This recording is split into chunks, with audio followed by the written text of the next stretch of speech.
All right, so this is essentially a shoulder hinge. It's based off a DNS posture called DNS 7-month. And what we're trying to do is we're trying to get a lot of length and load into this posterior, so the back shoulder area, okay? So what you wanna do is you wanna get set up in a position like this. Elbow right under your shoulder. You can either have your hand like so, or you can have it like so. Either way works, whatever's more comfortable for you. In terms of your lower legs, thighs on the ground, everything on the ground, I usually like to have people lined up in a way to where the outside of their ankle is lined up with the side of their hips. Okay, so we have a straight line from outside ankle to hip to torso. Okay, and then what you're going to do is you're going to think about the front of your shoulder as like a hinge point. Okay, and you're going to load back into that hinge point, turning into it as much as possible, and then you're going to push back up through your shoulder, okay?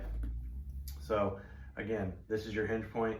You're pressing backwards, pushing your shoulder blade towards the back of you, and then you're pressing it back forward, okay? I want you to think about, as you're doing this, that your elbow is kind of pressing into the ground as you're doing so as well, okay?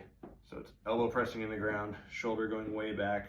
We're turning over that shoulder, and then we press back forward, okay?